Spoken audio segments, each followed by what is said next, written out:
Hello there, welcome to the final episodes of Putting Dr. G on the spot in the month of March, where we're discussing various ejaculatory disorders.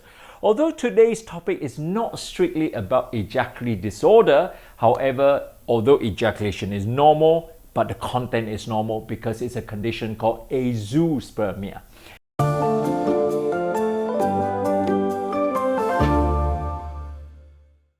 Azoospermia actually just stands for ejaculation that actually is seedless or contains no sperms at all. How can that be the case? If you just imagine that ejaculate contains between 4 to 6 mils of liquid, and out of that liquid, only 1% is contributed by the testicle itself that has content of sperms.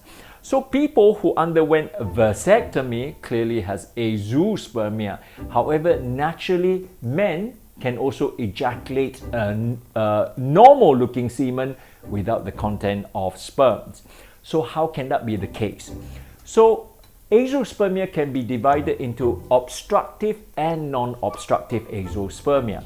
Obstruction can be caused by vasectomy or scarring as a result of chlamydia or gonorrhea infections.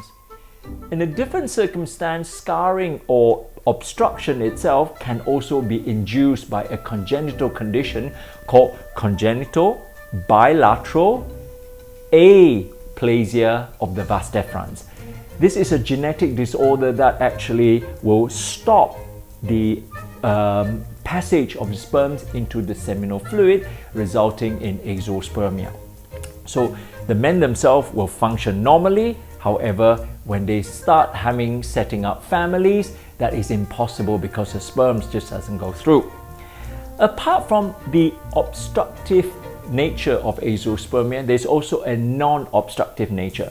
For example, if somebody who has acquired non-obstructions of azoospermia, such as chemotherapy, mumps, testicular cancer, then these patients will produce semen that contains no sperms. But there is also another congenital condition actually called spermatogenesis arrest. And this is a genetic condition that the sperm itself are not being produced in the testicle, resulting in semen that is produced without sperms. For the month of April, we're discussing interesting facts about various forms of infections. We can start with cystitis, then talk about urethritis, prostatitis, pyelonephritis.